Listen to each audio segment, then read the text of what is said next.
बात को पकड़ो, गंभीरता से पकड़ो। तुम प्रभु के अंश हो, प्रकृति के आश्रय से तुम्हें चैन नहीं मिल सकता, शांति नहीं मिल सकती, अमर पद नहीं मिल सकता। तुम भटकते रहोगे, क्लेशित होते रहोगे, भयभीत होते रहोगे। भटकना जन्म मरण। भगवान के एकमात्र आश्रय से तुम्हें विश्राम मिलेगा और कहीं नहीं। जैसे गोस्वामी जी कहते, पायो परम विश्राम राम समान प्रभु नाही कहूं। लेकिन कोई भगवान का आश्रय लेना नहीं चाहता, रुपया का आश्रय लेना चाहता है। वस्तु का बल, पद का बल, परिवार का बल, देह का बल, समाज का बल। तब तक भगवान के दर्शन हो जाएं, लोग बातें बनाते समझते नहीं। अरे द्रौपदी जी अवतार हैं, द्रौपदी जी कोई जन्म नहीं लिए, अवतार हैं, शक्ति का अवतार हैं, यज्ञ कुंड से प्रकट हुई। लेकिन आश्रय दृढ़ तब हुआ इस घटना के बाद, चीरहरण घटना के बाद। नहीं, पांडवों का आश्रय था, सभा का आश्रय था, अपना बल का आश्रय था, दांत का आश्रय लिया। जब सब छूट गया तो गोविंद द्वारिका वासिन। ये चीज समझने, कल कुछ संत भगवान आए थे, उनसे यही चर्चा हो रही थी कि आश्रय तत्व पर दृष्टि रखो। कहां आश्रय है तुम्हारा? अंदर से देखो, अभी भगवत प्राप्त हो जाओगे। बिगड़ी जन्म अनेक की अब ही सुधरे आज, आज अभी हो राम को। आश्रय राम का, आश्रय हरि का, आश्रय प्रभु का। किसका आश्रय? सूरदास जी महाराज कह रहे हैं, अपबल, तपबल और बाहुबल, चौथो बल है दाम। किसका आश्रय इनमें से? अपना बल, तपस्या का बल, दाम का बल, विद्या का बल। किसका बल है? बोले सब बल कहां जागृत होता है? बोले हारे को हरि नाम। जो भगवान के आश्रित हो गया, नाम के आश्रित हो गया। ये जितने आश्रय ये टिकाऊ नहीं है, प्रत्युत ये तुम्हें भ्रमित करके तुम्हारे समय को नष्ट करने वाले हैं। जिसने धन का आश्रय ले लिया, पतन है, शास्त्र कह रहा है। क्यों पतन है? खूब बल आ जाता है अंदर, क्योंकि गलत आश्रय लिया ना धन का। अब वो मतवाला हो जाता है, शराब पीना, मांस खाना, व्यभिचार करना, ये उद्दंडता ही उद्दंडता आने लगती है। अब भगवत आश्रित और धन आ गया तो उसका धन दूसरी जगह जाता है, क्योंकि आश्रय सही है। अस्पताल खुलवा दिया, पौशाला, संत सेवा, गौशाला, नाना प्रकार की धार्मिक वृत्तियों के द्वारा दूसरों को सुख पहुंचाना। क्यों? क्योंकि आश्रय बढ़िया है। केवल धन का आश्रय है तो सब दोष आ जाते हैं। इतना ही नहीं, शुभ कर्मों का आश्रय बन जाता है, साधना का आश्रय बन जाता है। अपनी साधना, रोज परिक्रमा लगाता हूं, रोज ये करता हूं, ये करता हूं। देखो दिखाई दे रहा भक्त, भगवान, भक्त का मतलब होता है भगवान का आश्रय। अब वो ये जो सत साधनाएं हैं, असत नहीं है, पर इनका जो आश्रय हो गया वो डायरेक्ट भगवान के आश्रय से हट। अब हमारी टांगें मजबूत हैं तो हम परिक्रमा लगा रहे हैं, कल टांग टूट गई तो आश्रय भगवान का, उनके आश्रय से भगवत प्राप्ति होगी, कोई इनके आश्रय से थोड़ी। लेकिन अगर वो आश्रय लिया है तो फिर लगेगा हमसे कोई साधना ही नहीं हो रही, आप असंतुष्ट हो जाएंगे। एकमात्र भगवान का आश्रय। तभी कहने बिगड़ी जन्म अनेक की अब ही सुधरे आज। अभी इसी क्षण सुधार हो जाएगा, अभी इसी क्षण बात बन जाएगी। अनेक जन्मों की बिगड़ी क्या? आश्रय केवल प्रभु का, मामुपाश्रिता। भगवत प्राप्ति के साधना का भी आश्रय नहीं। ध्यान दो, ये बड़ा सूक्ष्म। आश्रय केवल प्रियालाल का। साधना बन रही बढ़िया, कल साधना ना बने, ऐसे रोग हो जाए, ऐसी शरीर की स्थिति हो जाए, ऐसी मना स्थिति हो जाए तो हमें भगवत प्राप्ति नहीं होगी क्या? होगी।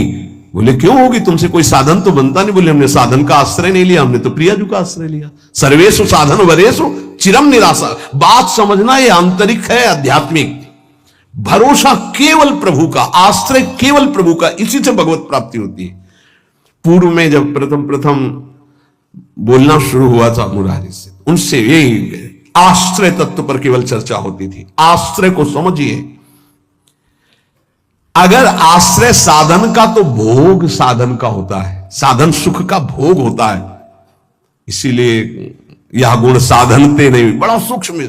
अब जैसे अल्पज्ञ साधक है तो सोचता है कि फिर तो साधना ही नहीं करनी चाहिए। तो अभी तक आप कर रहे थे क्या? आपसे करवा रहे थे जिनके आश्रित हो, ऐसे भाव में आओ। साधन हो रहा है, प्रभु को समर्पित हो रहा है, नहीं हो रहा है तो हम तो प्रभु को समर्पित ही हैं, हमारी भगवत प्राप्ति तो पक्की है। पर यह समझ आनी बहुत कठिन हो जाती है। हम परिक्रमा लगाया है तो कह सकते हैं कि हम भगवत प्राप्ति कर सकते हैं, क्योंकि साधन का भरोसा है। और अगर नहीं लगा पाए तो भी हमारे भरोसा में कमी हो जाएगी। आप आखिरी बात समझ लीजिए, यदि आपने अंदर से आश्रय हमारे प्रियालाल का ले लिया और कुछ नहीं बन रहा तो भगवत प्राप्ति हो जाएगी। हमारी बात समझ लेना, ये हम बहुत समझी सोची हुई बात कर रहे हैं। आश्रय आपका कहां है? एक क्षण के आश्रय को प्रभु बहुत बड़ा मान लेते हैं, ध्यान रखना। जब बाली जी का भगवान ने प्रहार करके वध किया तो आखिरी श्वासें बाली जी की भगवदाकार थी, पर भगवान से बड़ा छुपा के वचन बोले, हृदय प्रीति मुख वचन कठोरा। और भगवान की तरफ देखकर कहा, मैं बैरी सुग्रीव प्यारा, कारण कवन नाथ मुहि मारा। हम दोनों भाई हैं, हमें अपने भाई की हर चेष्टा को पता है, जैसा मैं वैसे मेरा भाई। बहुत बड़ा भजनानंदी नहीं, हम जानते हैं, बचपन से साथी है। और मैंने कभी आपका विरोध नहीं किया, आपने मारा क्यों मुझे? जो सूक्ष्म बात भगवान, तुम ये जानते थे कि सुग्रीव मेरे आश्रित हो गया है? अरे अभिमानी, मेरे आश्रित का वैरी मेरा वैरी होता है। तो कितने दिनों के आश्रित हुए थे सुग्रीव जी? कोई माला चलाई थी, ध्यान किया था, तपस्या की थी, और निष्काम आश्रय नहीं था, सकाम आश्रय था। बाली मारा जाएगा, मैं किष्किंधा का राजा बनूंगा। और जब राजा बन गए, महाराज जी राम जी प्रवर्षण पर्वत पर रहे, एक दिन भी दंडवत करने न दिन में गए न शाम के गए, 4 महीना नहीं गए। फिर वहां से भयभीत वाले वचन जब भगवान लक्ष्मण जी को जाके बोल दो कि जो बाली को वही बाण तूड़ीर में है उसमें, तब आके दंडवत, नाथ विषय हरि लीने से क्या ना। हम आपको बात बता रहे हैं प्रमाण सहित। भगवान ने जो वचन कहे उस बहुत मानने और समझने वाली बात। तुम जानते थे कि सुग्रीव मेरे आश्रित हो गया। अरे अभिमानी, तुम मारना चाहता मेरे आश्रित का वैरी मेरा वैरी, मेरे आश्रित का मित्र मेरा मित्र, इसलिए मैंने तुम्हें मारा। फिर वो आगे की जो बात अनुज बधु भगनी सुत नारी, व्यवहारिक की बात कही, आंतरिक बात जो कही, मेरा शरणागत मेरे आश्रित। अन्य आश्रय टिकाऊ नहीं है, पहले दिमाग में रख लो। यहां तक कि साधना का आश्रय भी। इसीलिए सर्वेषु साधन वरिष्ठ चिरम निराशा। साधना का आश्रय साधन का भोग करवाने लगता है। साधन का भोग क्या होता है? एक अहम में सुख। दिन में 3 परिक्रमा लगाता हूं वृंदावन की, वो अहम में जो आश्रय बैठ गया साधना का, ये अहम भोग कर रहा है उसका। 3 लग गई तो कोई बात नहीं, 3 दिन नहीं लगी तो कोई बात नहीं, उन्हीं के तो आश्रित। मान लो कोई ऐसी शरीर की अव्यवस्था, प्रमाद नहीं होती, प्रमाद नहीं होता भक्तों में। आश्रय हमारा प्रभु का, जैसी उनकी रुचि हो वैसा चलावे। बहुत बढ़िया साधन बन गया तो हमें कोई हर्ष नहीं है, और कोई साधन नहीं हुआ तो हमें कोई शोक नहीं है। यह स्थिति समझना बड़ा कठिन है। जब तक उपासक भगवान के आश्रित नहीं होता, तब तक वो किसी न किसी पराधीनता को स्वीकार करता रहता है, और इसीलिए उसका दुख नहीं मिटता। अन्य आश्रय परिणाम दुख।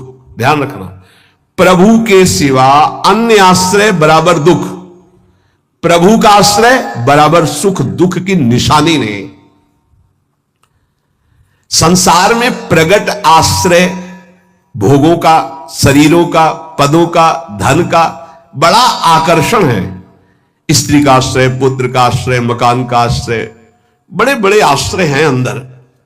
जब तक ये आकर्षण रहेगा तब तक भगवान में आकर्षण नहीं होता।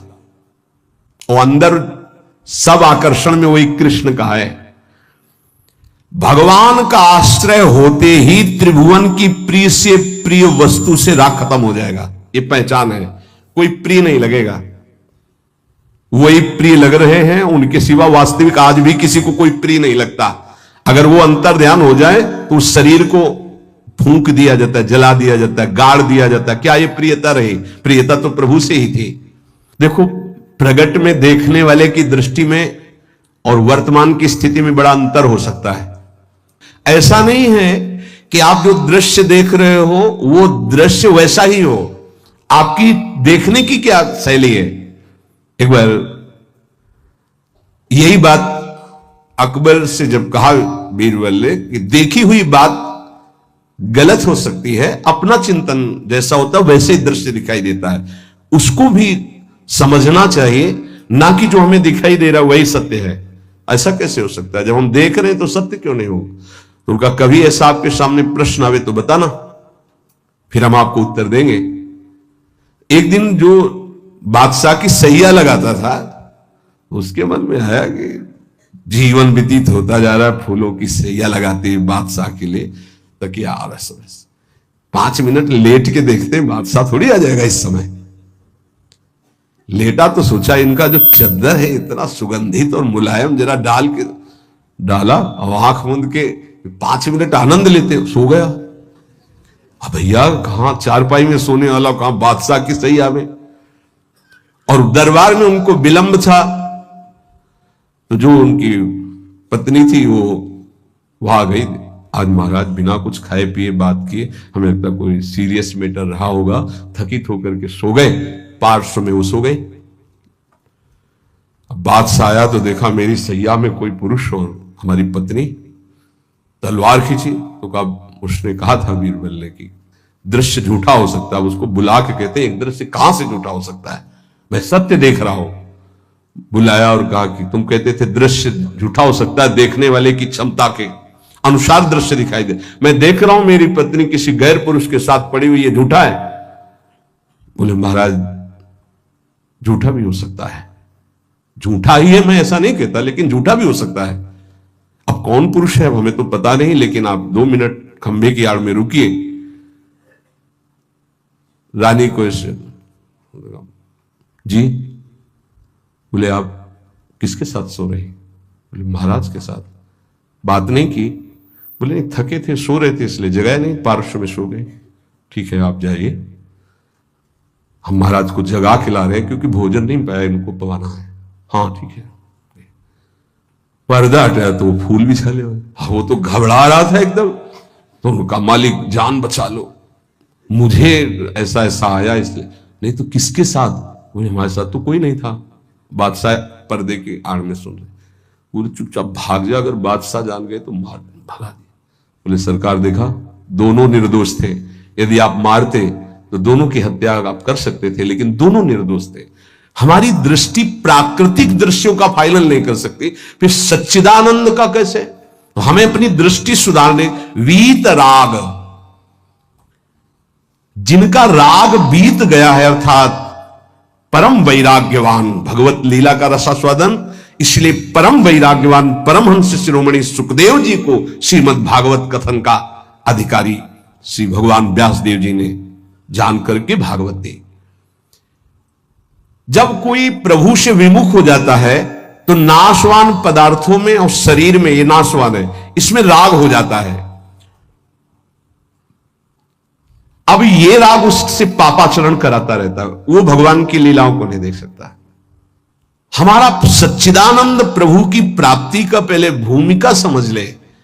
जब कोई तीनों रागों से, 3 प्रकृति के गुण, 3 शरीरों की रचना, तीनों लोकों का वैभव, तीनों रागों से जो मुक्त हो जाता है वो भगवत प्राप्त होता है। भगवत प्राप्ति में भी बड़ा भेद है कई तरह का। भगवत प्राप्ति में भी जो रस सिद्ध महापुरुष है, वो गोपी भाव को, जो उनसे भी सहचरी भाव को, आपकी दशा कहां है? देह भाव में हो। अब देह भाव से देखोगे तो क्या दिखाई देगा? जैसा चश्मा वैसे दिखाई देगा। इसलिए लीला का वास्तविक रहस्य कौन जानता है? बोले वीतराग। कौन वीतराग? बोले जो परमात्मा से विमुख है, उसका नाशवान प्रकृति के द्वारा रचे हुए वस्तु, व्यक्ति, स्थान, शरीरों में राग हो जाता है। वो राग जिसका नष्ट हो चुका है उसे कहते हैं वीतराग, परमहंस। ये राग कामना पैदा करता रहता है। रजोगुण से राग उत्पन्न होता है और राग से अप्राप्त की प्राप्ति की चाह का नाम कामना है। मैं ये भोग लूं, जो सुना, जो पढ़ा, जो देखा, वो भोग लूं, प्रकृति का कामना कहते हैं।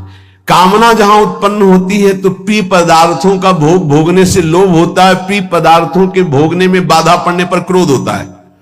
भगवान कह रहे हैं कि वीत राग भय क्रोधो मन मया मामुपाश्रिता, जिसका राग नष्ट हो चुका है और जिसका क्रोध नष्ट हो चुका है, क्रोधी नहीं और भय नहीं है। भय, जब तक आप पापाचरण करेंगे तो बिना किसी भय के भी आपको भय लगता रहेगा। ध्यान रखना, हृदयों में देख लेना। अगर भय लग रहा है आपको, अव्यक्त भय, कहीं ऐसा ना हो जाए, कहीं ऐसा, आपका मन मलिन है और आपने पापाचरण किए हैं, वो आपको भयभीत करते रहेंगे। जो भगवत शरणागत निर्मल हृदय वाला होता है उसके अंदर निर्भयता आती है, निर्भय, निश्चिंत, निशोक। भगवान कह रहे हैं जो राग रहित है और भय रहित है। भय एक ही जगह आता है। अज्ञान जनित नाशवान शरीरों में राग, भोगों में राग, जिससे पापाचरण, तो ये शरीर न नष्ट हो जाए, इस बात का भय बना रहता है। कहीं भोग सामग्री न छूट जाए, इस बात का भय बना रहता है। और एक मन में अव्यक्त भय बना रहता है, वो पापाचरण का फल, वो एक कल्पनात्मक भय बना रहता है, भयावह, जिसे आजकल भाषा में डिप्रेशन कहते हैं। वो बेमतलब की बातें सोच सोच कर डरता रहेगा। लेकिन भजन, भगवद आश्रय, ये निर्भय करता है, भय नहीं रहता। जब हमारी कामनाओं की आपूर्ति होती है तो क्रोध आता है। लेकिन भक्त की अगर कहीं वो कामना वाला भी अभी है, आपूर्ति होती तो कृपा मनाता, बड़ी कृपा हुई, भले ले दिया, नहीं मेरा मन फंसा देता। पूर्ति हो गई तो बहुत दुलार है, बड़ी प्रभु की दुलार वृत्ति है, वो प्रभु की तरफ ही देखता है, पूर्ति में भी अपूर्ति में। इसलिए ना वो तो लोभ से बंध पाता है ना क्रोध से। वो तो महान पुरुष होते हैं जिनमें कोई कामना नहीं होती, लेकिन प्रायः कामना से ही भक्ति प्रारंभ होती है। जो हमारा अनिष्ट होने की आशंका बनी रहती है, ये अविद्या, अज्ञान, नाशवान पदार्थ, नाशवान शरीर की प्रियता के कारण। तो भय, क्रोध, लोभ, ममता, ये सबका मूल जो है कामना है, काम है। इसी से दोषों की उत्पत्ति होती है। जब तक ये काम है तब तक भगवान की लीलाओं को तुम कैसे जान सकते हो? कैसे जान सकते हो? जब तक तुम्हारे शरीर से काम क्रीड़ा होती है, तुम्हारे अंदर मन में कामनाएं प्रकट होती हैं, तब तक तुम भगवान के चरित्रों का रहस्य नहीं जान सकते।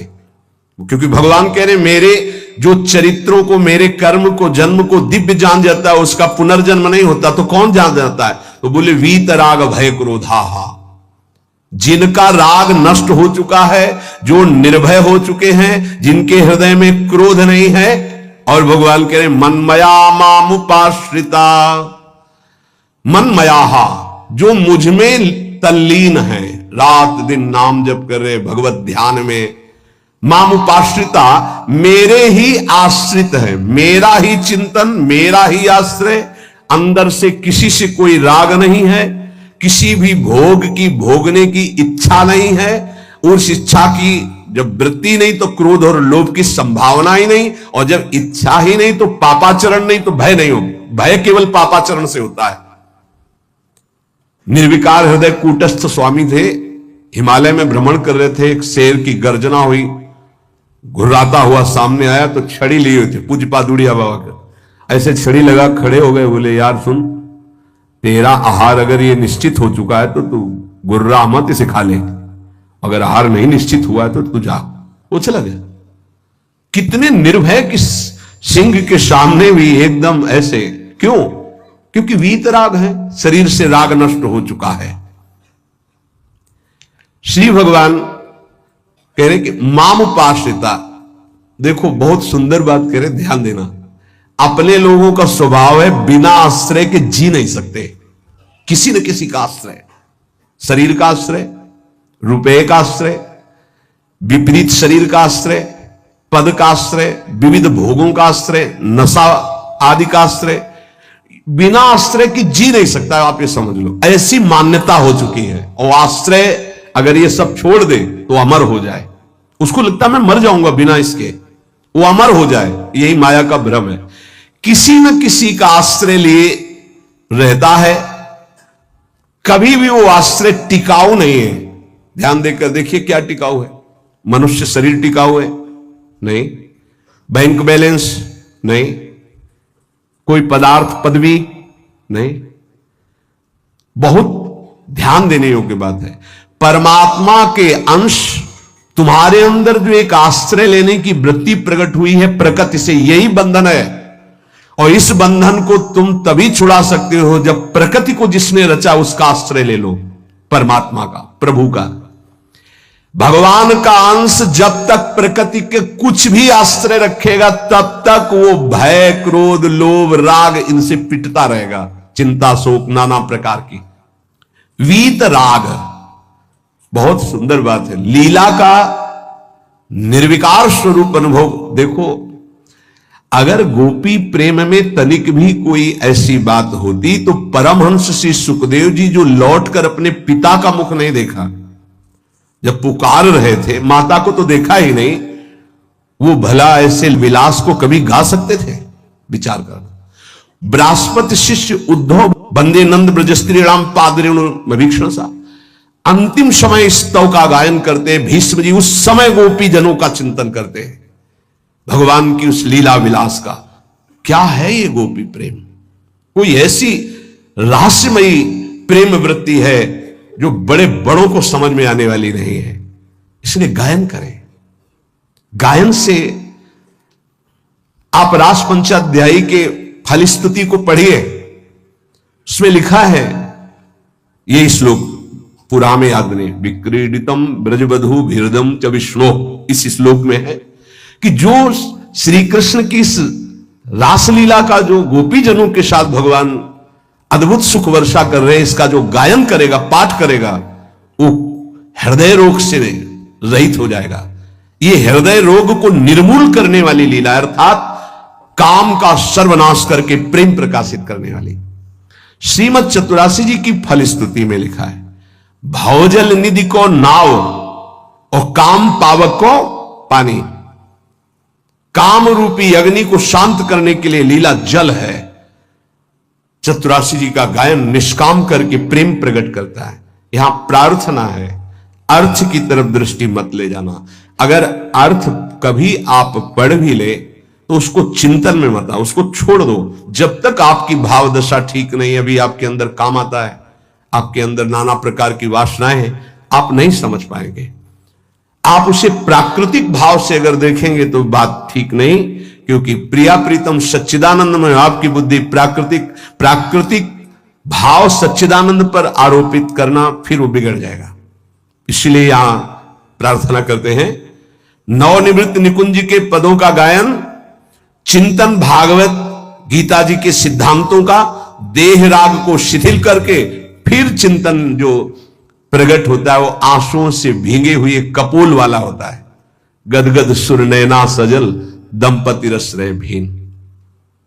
इसलिए उपासक को चाहिए कि जब तक देह भाव शिथिल न हो जाए तब तक ऐसे ऐसे श्लोक रस भरे हैं जिनको आप बिल्कुल नहीं समझ सकते। इसलिए भगवान की अवतार लीला, भगवान के उपदेश देखो। शास्त्रों में हमने पाया कि जब अपने शिष्यों को उपदेश गुरुदेव करते हैं तो उनसे कहते हैं कि देखो भाई, मेरे उपदेश से जो मेरा आचरण न मिलता उसे कभी स्वीकार मत करना। मेरे उपदेश से जो मेरा आचरण या शास्त्र की आज्ञा से जो मेरा आचरण न मिलता हो उसे कभी अनुकरण मत करना। क्यों? क्योंकि तुम्हारी स्थिति नहीं है, तुम अनुकरण करोगे परास्त हो जाओगे। मेरा जो तुम्हारे लिए उपदेश है, शास्त्र की जो आज्ञा है, उसके अनुसार चलना।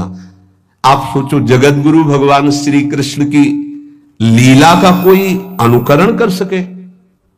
जैसे रास लीला का नहीं कि भगवान इतनी गोपियों के साथ नृत्य कर रहे, भगवान के इस दिव्य प्रेम विलास को तुम रास किसको संबोधन कर रहे? बोले रास रचा के आ रहा है। घोर अपराध भरे शब्द बोल रहे हो। भगवान रास जो कर रहे हैं वो आत्म स्वरूप का विलास है, वो किसी व्यक्ति या स्त्री पुरुष का नहीं है। भगवान ने जो कुछ लीलाएं ऐसी की जिनका अनुकरण स्वाभाविक करके हम प्रेम मगन हो सकते हैं, कुछ लीलाएं हैं जिनका गायन करके प्रेम में मगन हो सकते हैं, कुछ लीलाएं हैं कि पढ़ सुन करके हम गर्वित हो सकते हैं, मेरे प्रभु ऐसे। तो रास लीला के पहले भगवान की जैसे लीला एक आती है गोवर्धन लीला, फिर रास लीला। चलो रास लीला तुम करने के अनुकरण करने की बात करते, चलो गोवर्धन लीला करो। नहीं, भगवान जो लीला करते हैं उनका अनुकरण करो, गोवर्धन लीला करो। अब भी 21 किलोमीटर के महाराज हैं गिरिराज जी। श्री कृष्ण चंद्रजू जो लीला कर रहे हैं वो गायन करनी है, अनुकरण करने की सामर्थ्य किसमें है? किसमें है?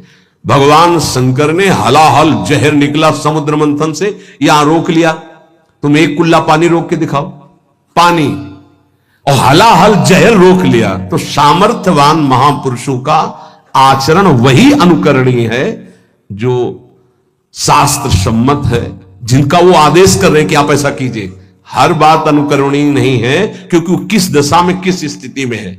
इसीलिए यहां भगवान कह रहे मेरे जन्म कर्म की दिव्यता को कौन जानेगा, और जो जानेगा उसका पुनर्जन्म नहीं होगा। तो बोले वीत राग, जिसका राग नष्ट हो चुका है,